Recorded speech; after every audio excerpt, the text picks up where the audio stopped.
आप ही के कुछ आदिवासी समुदाय के लोग जो समाज के अगुआ हैं वो आप लोग के ऊपर आरोप लगा रहे हैं कि जनजाति सुरक्षा मंच आदिवासी रूढ़िवादी प्रथा को तोड़ मरोड़ करके उनकी सभ्यता, संस्कृति, पहचान को मिटाने का प्रयास किया जा रहा है।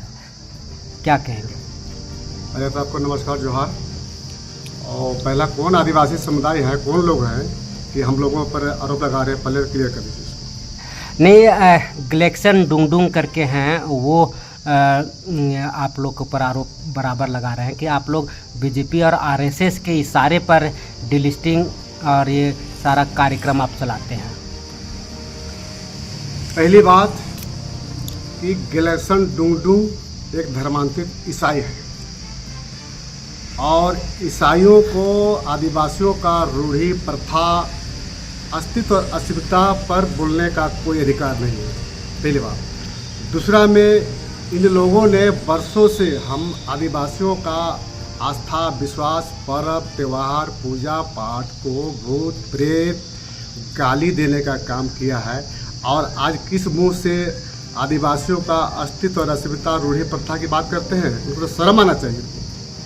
हम उनके कई हमारे जो पुस्तक है उनके द्वारा लिखा गया है, पादरियों के द्वारा लिखा गया है कि कर्म के बारे में, जो कर्म के दिन हमारे जो आदिवासी लड़के लड़कियां नाचते गाते हैं रात भर, उसके बाद में उसको सम्मान पूर्वक हम लोग विदा करते हैं, वैसे समय में, वैसे शुभ अवसर पर ऐसे धर्मांतरित ईसाई ग्लेक्सन डुंगडुंग जैसे लोग ये कहते हैं कि ये आदिवासी जो कर्म मना रहे हैं, रात भर नाचते गाते हैं और अपना आचरण खराब करते हैं। वास्तव में बुरा कर्म है। इस कर्म को आदिवासी समाज से ही हटा देना चाहिए। और उसी तरह बूढ़ी कर्म में भी एक स्त्री पुरुष पति पत्नी एक दूसरे के साथ अपना आचरण खराब करते हैं। और आप देखे होंगे कि कर्म के तीसरे दिन ईद पर्व लगता है हम आदिवासियों में। ईद पर्व जो उसको पूरे सम्मान पूर्वक उनको लट्ठा या उसको ईद टोपर खड़ा किया जाता है, उस ईद टोपर को भी बहुत खराब शब्दों में उपयोग किया है। और यहाँ तक कहा कि ये कुकुर मुत्ता के पर्व है, जनेंद्रिया है। इस तरह के हमारा जो आस्था और विश्वास को नष्ट भ्रष्ट करने का, मिटाने का, जलाने का, टुकड़े टुकड़े करने का, रूढ़ी प्रथा को समाप्त करने का दिन रात लगा हुआ है। आज एकाएक इनको क्या हो गया ऐसे धर्मांतरित ईसाई लोगों को? क्योंकि हम अपने आदिवासियों का अस्तित्व और अस्मिता, हक और अधिकार की लड़ाई लड़ रहे हैं। वैसे स्थिति में ऐसे लोग को पीड़ा क्यों हो रहा है, पेट में क्यों दर्द हो रहा है, मिर्ची क्यों लग रहा है? हम अपना आदिवासियत की बात करें, आदिवासियों का हक अधिकार की बात करें, आदिवासियों का अस्तित्व और अस्मिता रक्षा की बात करें, तो ये धर्मांतरित लोगों को क्या लेना देना है रूढ़ी प्रथा से? इसे कोई लेना देना नहीं। लेकिन ये बीच में ये कर रहा है एकाएक, इनका जो भाव क्यों जग गया भाई आदिवासियों के प्रति? आपको मैं याद दिला दूँ, यह 2004 का केरल राज्य बनाम चंद्रमोहनन, उसमें डिसीजन आया है कि जो जनजाति, जो आदिवासी अपना रूढ़ी प्रथा और विवाह विरासत इत्यादि को त्याग कर दिया हो, वो जनजाति का सदस्य नहीं माना जा सकता है। माननीय सुप्रीम कोर्ट का ये डिसीजन है। तब से हम लोगों ने इन लोगों के प्रति आवाज़ उठाना शुरू कर दिया है कि जो धर्मांतरित लोग, जो रूढ़ी प्रथा को मानता नहीं, हमारा आस्था विश्वास को मानता नहीं, सारे चित्र को मानता नहीं, इसलिए उसको आरक्षण नहीं मिलना चाहिए, उसको डिलिस्ट किया जाना चाहिए। इसलिए एकाएक इनका जो परिवर्तन हो गया और एकाएक इनका आज कर्मा और सरहुल और पर्व और त्यौहार और ये आस्था विश्वास की बात करने लगे। आप अब देख सकते हैं एक आदिवासी मिसा संग्रह, आप देख सकते हैं कैमरा में, आदिवासी मिसा संग्रह। इस आदिवासी मिसा संग्रह में अब हम क्या समझेंगे?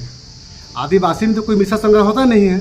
अब किस तरह के हमारे लोगों को भ्रमित करने का प्रयास करता है। और इसके अंदर में और लिखने वाला जॉन लकड़ा पादरी है, जो भी है, और छपता है यहाँ पर पुरलिया रोड जो यहाँ पर आपको है।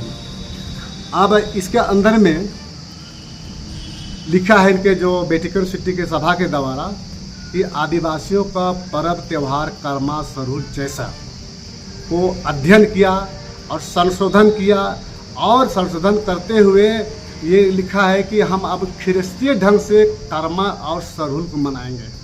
क्यों भैया? अब दिन रात हमारा पूजा को भूत प्रेत का पूजा करने वाले, नष्ट करने वाले, अब एक हमारा कर्मा सरहुल को क्यों मनाने का बात कर रहे हो?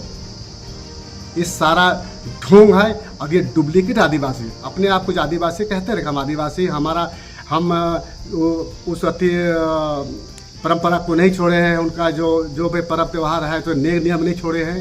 ये सरासर गलत है, झूठा है और ये झूठे लोग हैं। और आज हम लोगों को बीच में माने हितैषी बन बैठे हैं। आप देखेंगे इनका जो परंपरा और संस्कार क्या है। इनके चर्च के द्वारा कोई भी क्रियाकलाप चर्च में और चर्च के पादरी के माध्यम से होता है, क्रियाकलाप संपन्न होता है। और हम आदिवासियों का जो भी क्रियाकलाप है वे हमारे पहान, पुजार और समाज के द्वारा संपन्न किया जाता है। और इनके जो संस्कार है, इनके जो स्वागत करने का जो परंपरा है, आप देखेंगे कि ये हमारा जो अतिथि, आदिवासियों का अतिथि कोई आते हैं अपने घर में तो उनको पैर धोते हैं या तो लोटा में पानी देकर स्वागत करते हैं, गुड़ लगते हैं, जोहार करते हैं ना, बैठाते हैं। अब इनके अतिथि को क्या करते हैं, ये अपना परंपरा के अनुसार अपना जो हाथ धुलवाते हैं, हाथ मिलाते हैं, चुम्मा चाटी करते हैं। ये इनका संस्कार है। और सबसे बड़ी बात है, इनका जो मृत्यु जो है, सबको दफनाने का जो क्रियाकलाप है, इनका जो प्रक्रिया है, हम लोग करते हैं आदिवासियों में उत्तर दक्षिण और इनका होता है पूर्व पश्चिम। तो ये है इनका परंपरा और ये संस्कार इनका है। तो कहने का मतलब है कि आदिवासी और ईसाइयों में ज़मीन आसमान का फर्क है। हमारा परंपरा संस्कार, उनका संस्कार परंपरा में ये है। तो किस हिसाब से अपने आप को आदिवासी बोलते हैं? आदिवासी के सारा जितने भी नियम कानून, जितने भी तरह के नेक दस्तूर है, वो सारा त्याग दिया है। ये आदिवासी हो नहीं सकता है। भले अभी जो आप कह सकते हैं हम आदिवासी, लेकिन वास्तविक में ये आदिवासी नहीं है। हमारा अगर आदिवासी अगर रहता तो हमारा पर्व त्यौहार का, करम सरहुल का टहरी प्रसाद खाता। वो टहरी प्रसाद ग्रहण नहीं करता है तो कैसा आदिवासी? कौन आदिवासी हो भाई? ये सोचने वाली बात है। और अपने आप को कह रहा है कि ये डुंगडू साहब के मैं आदिवासी हूँ और हमारा ये वो है, हम उसका पालन करते हैं। और इन्होंने एक जिक्र किया है पटना हाईकोर्ट का, कार्तिक उरांव बनाम डेविड मुंजनी, जो पटना हाईकोर्ट 1963 में जो एक डिसीजन आया था, चाहे कारण किसी कारण से हो, वो अपना वो कार्तिक उरांव साहब थोड़ा सा वो नहीं सके, उसमें उस डिसीजन में लिखा है कि ईसाई भी और आदिवासी मिल करके आदिवासियों के उत्थान के लिए काम करते हैं। इनके दावत में हम भी जाते हैं, मेरे दावत में भी आते हैं, और मेरे लड़का से शादी विवाह भी होता है। इसलिए हम लोग अलग नहीं, हम लोग फर्क नहीं, लेकिन फ़र्क यहाँ पर ज़मीन आसमान का फ़र्क है। ये आपको समझने सोचने की बात है। और ये बोल रहे थे कि आदिवासी कोई भी धर्म मानेगा आदिवासी कहलाएगा। इन्होंने कहा है ना, वो पटना हाईकोर्ट में जो लिखा है उसी का जिक्र करते हैं, उछल कूद करते हैं डिग्रेशन डुंगडू जी, ये कोई भी धर्म मानेगा आदिवासी, आदिवासी रहेगा। मैं आपको एक सुप्रीम कोर्ट 2024 का मेरे हाथ में है। सी सिल्वा रानी बनाम स्पेशल सेक्रेटरी यानी कि विशेष सचिव सह जिला कलेक्टर एवं अन्य 2024 सी सिल्वा रानी बनाम है। उसमें साफ शब्दों में, क्योंकि सारे जो डिसीजन हैं 2024 केरल राज्य बनाम चंद्रमोहन और कार्तिक उरांव बनाम डेविड मुंजनी 1963, जो पटना हाई कोर्ट को अति करते हुए, उसको ख़त्म करते हुए सुप्रीम कोर्ट, माननीय सुप्रीम कोर्ट 2024 ने स्पष्ट कहा है। उसको मैं पढ़ के मैं सुना देता हूँ ताकि लोगों में ये जान सके और समझ सके कि वास्तव में ये चीज़ सुप्रीम कोर्ट में कहा क्या है। ये माननीय सर्वोच्च न्यायालय ने स्पष्ट कहा है कि ईसाई धर्म, इसको बात को समझिएगा, ये बोलता है कि हम कोई भी धर्म मानेंगे, हम आदिवासी रहेंगे, तो यहाँ पर स्पष्ट कहा है। और अनुच्छेद 25 के तहत कहा है, माननीय सर्वोच्च न्यायालय ने स्पष्ट कहा है कि ईसाई धर्म किसी भी जाति वर्गीकरण को मान्यता नहीं देता। सभी ईसाइयों को समान माना जाता है और एक ईसाई और दूसरे प्रकार के ईसाई के बीच कोई अंतर नहीं है। ईसाई धर्म न केवल भारत में बल्कि पूरे विश्व में प्रचलित है और ईसाई धर्म कहीं भी जाति विभाजन को मान्यता नहीं देता। ईसाई धर्म के सिद्धांत ईसाई धर्म को मानने वाले व्यक्तियों को जाति व्यवस्था जैसे किसी भी वर्गीकरण के आधार पर विभाजित या भेदभाव किए जाने के खिलाफ है। सामान्य नियम यह है कि धर्मांतरण जाति से निष्कासन के रूप में कार्य करता है। दूसरे शब्दों में धर्म परिवर्तन करने वाले की कोई जाति नहीं है। स्पष्ट में माननीय सर्वोच्च न्यायालय 2024 ने कहा है। आप वो निकाल के पढ़ लें, वो तो पढ़े लिखे हैं, लेखक हैं। तो ये सिर्फ आदिवासियों को गुमराह करके अपना हितैषी बने बैठे रहना चाहता है और कुछ नहीं। अब इसमें बहुत सा एक अब ये कह सकते हैं, जिसमें हेमंत सरकार जी का गठन हुआ था, सरकार में आए थे रघुवर दास जी के बाद। 2019 जी 19 में आए। उस समय इनके ईसाइयों का 12 विधायक थे, 12 विधायक चुन के आए थे। और ये हमारे महामहिम बिशपगण लोग हैं, प्रेस वार्ता करके बतला रहे हैं कि राज्य कैबिनेट में ईसाइयों को भी जगह मिले, क्योंकि 12 ईसाई विधायक हमारा है। इसलिए सरकार से आग्रह निवेदन करते हैं कि ईसाई विधायक को भी मंत्रिमंडल में जगह मिले। और मुझे लगता है कि इस बार माननीय मुख्यमंत्री हेमंत सोरेन जी उसको ध्यान में रखते हुए इस बार एक ईसाई मंत्री और कैबिनेट में जगह दी है ना। आप ये बताइए कि आदिवासी सुरक्षित सीट से चुनाव लड़ते हैं, आदिवासी बन करके, जनजाति बन करके, उसके बाद चुनाव जीत के आने बाद वो क्या खोजते हैं, अल्पसंख्यक ईसाई को भी जगह मिले। ये दोनों हाथ में लड्डू लेकर खाना चाहता है। और जो मूल आदिवासी है, मूल जो रूढ़ी प्रथा को मानने वाले हैं, मूल धर्म को मानने वाले वही को वही है। ये दोनों हाथ में लड्डू लेकर खाना चाहता है। इसी को हम लोग विरोध करते हुए, इसी को हम लोग मांग करते हुए कि जो धर्मांतरित हो चुका है उसका जाति प्रमाण पत्र निरस्त हो, उनका आरक्षण बंद हो, ये चीज़ हम लोग उठाते रहे। तो अब ऐसे लोगों को ये होने लगा है। और ये झारखंड क्रिश्चियन यूथ एसोसिएशन है ना, आप देख सकते हैं ना, इनका है 4 फरवरी 2024 को डिस्ट्रिक्ट महारैली के संबंध में विरोध किया था। उस समय के इनका बयान है उन लोगों का, सारे पदाधिकारियों के यहाँ पर है। झारखंड में 26% आदिवासियों में 14% हम ईसाई हो गए हैं। एक तरफ आप कहते हैं आदिवासी की रक्षा सुरक्षा हक अधिकार अस्तित्व अस्मिता की बात करते हो और दूसरा तरफ दिन रात धर्मांतर कराने की बात करते हो, ये नहीं चलेगा। और इन्होंने ये कहा है, ये जॉन लकड़ा के किताब में, पुस्तक में है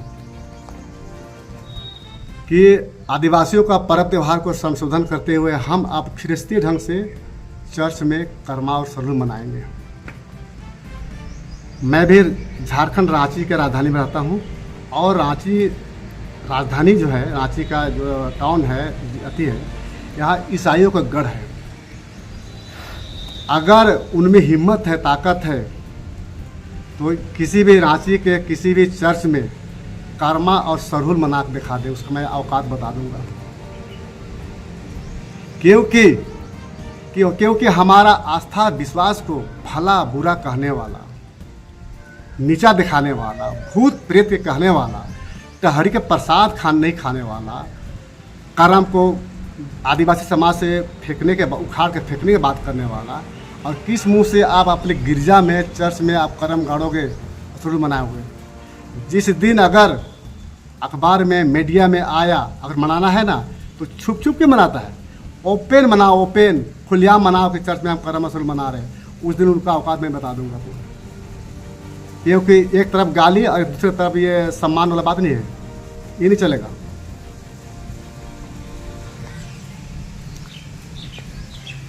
ये ईसाइयों का एक नेमहा बाइबल चर्च के द्वारा जो है।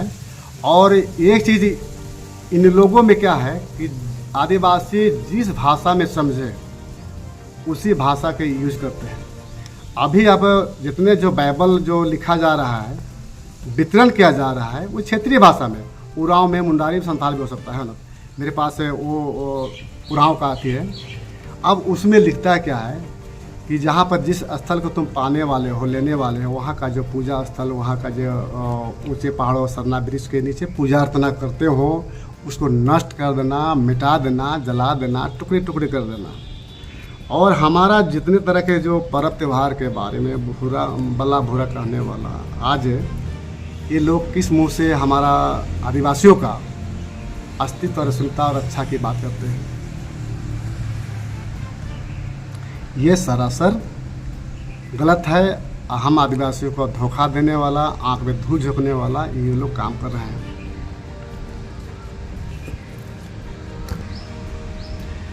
अगर अपने आप को आदिवासी कहलाते हैं तो जितने प्रकार के आदिवासियों का आस्था विश्वास के प्रति जो लिख रहे हैं, उसका विरोध गिलेसन डूंडूं जैसे लोग क्यों नहीं करते हैं। ने महाबाइबल, ये खड़िया धर्म सांस्कृतिक लेखक पौलुस कुल्लू, ये उरांव सांस्कृतिक, उसका लेखक है मिखाइल कुजूर, ये जॉन लकड़ा, ये सारे जितना गंदे गंदे लिखा गया है, इस पर क्यों नहीं विरोध करते हैं। अगर सचमुच में आदिवासियों के प्रति उनका आस्था है, आदिवासी कहलाते हैं, तो इससे विरोध होना चाहिए। क्यों नहीं विरोध करते हैं।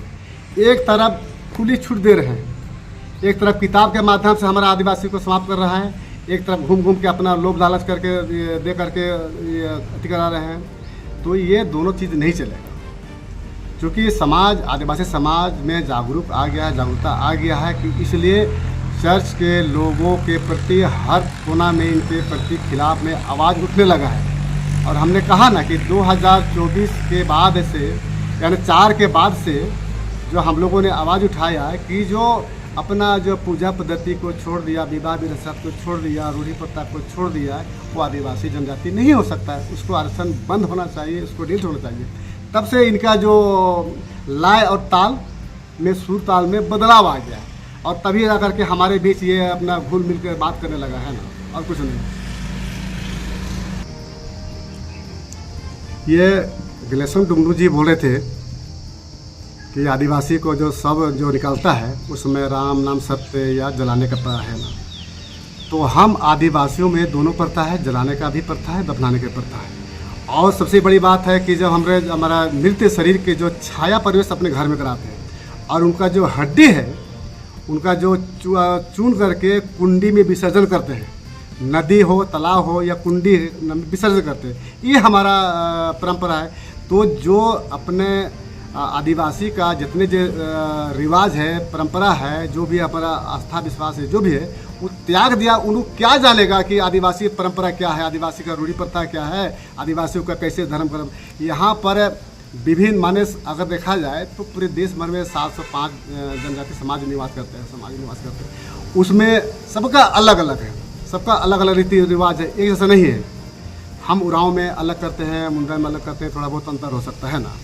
लेकिन हमारा जो उरांव का हम बात करें तो हम जो दफनाने के बाद या जलाने के बाद उनका जो हड्डी चुन करके चुक्का में उसका कुंडी बोलते हैं, या उसका जो नदी तालाब या जो भी उसको विसर्जन करते हैं, ये भी मेरा रिवाज प्रथा है। और जो इसका छोड़ चुका है वो क्या बात करेंगे हम लोग से। अपने ईसाइत देखें ना, ईसाइत में क्या होता है उसको देखें ना। और वे लोग एक ही ईश्वरवादी को मानने वाले हैं, यीशु को मानने वाले हैं। और हम लोग 12 मास पूरे नेक नियम को मानने वाले हैं। एक जीव जंतु से लेकर के पेड़ पौधा, नदी नाला, पहाड़, सारे लोग को हम लोग पूछते हैं। वो तो मात्र एक ईश्वर को, एक ईश्वर को मानने वाले हैं। माने अच्छी बात है, लेकिन वो कहीं जाए कुछ माने, उससे कोई लेना देना। लेकिन हम जैसे भी मानते हैं, कर रहे हैं, वो हम पर क्यों ये छीटा कसी करते हैं। इसलिए बोलने का उनको कोई अधिकार नहीं, क्योंकि वो छोड़ चुका है। और वो फ़ायदा लेने के लिए अभी जो आदिवासी बने रहने के लिए ये अपना उलूल जुलूल बातें कर रहे हैं। देखिए, हाल ही में माननीय हेमंत सोरेन जी के चाचा का जो निधन हो गया था, उस शव यात्रा में भी राम नाम सत्य कहते चले गए और उनका अग्नि यानी आग से मैंने जलाया गया है ना। और हाल ही में कुछ वर्षों में सामाजिक अगुआ स्वर्गीय वीरेंद्र भगत जी, उनका भी सबको जलाया गया। तो मेरा कहने का मतलब ये है कि जहाँ जिस जगह जैसे हो रहा है, जिस घर में जिस समाज जिस एरिया में होता है वो होता रहेगा। इसलिए हमने कहा ना कि ये दोनों प्रथा है, जलाने का भी और दफनाने का भी। अगर ऐसा अति लगता है तो ये लोग वीडियो मंगा कर देख लेंगे। हेमंत सोरेन जी के चाचा का जो निधन है उसमें क्या प्रक्रिया किस विधि से हुआ है, वीडियो मंगा कर देख लेंगे, देख लेना चाहिए। तो ये फालतू के बातें हैं, ये फालतू की तरह के बात बकवास करते हैं। और ख़ास करके हमारा जो व्यवस्था है, हमारा जो परंपरा है, जो हमारा जो कस्टम है, और इसके बारे में तो उनको बोलने का कोई अधिकार नहीं। और मैं एक चीज़ और बता देता हूँ, जो भी पेशा एक्ट हो, एसपीटी एक्ट हो, सीएनटी एक्ट हो या संविधान में 13(3) के में जो भी वहाँ अंकित है, वो संथाल और मुंडा कस्टम के आधार पर बना हुआ है, कस्टम के आधार पर बना हुआ सब बना। और ये क्या जानेंगे ये लोग, धर्मांतरित लोग, विदेशी लोग, डुप्लीकेट आदिवासी लोग। इसलिए हम लोगों को नसीहत ना दे, अपना ईसाईयत को देखें, ईसाईयत को कैसे बढ़ाना है उस पर ध्यान दे लोग। और दिन रात वही कर ही रहे।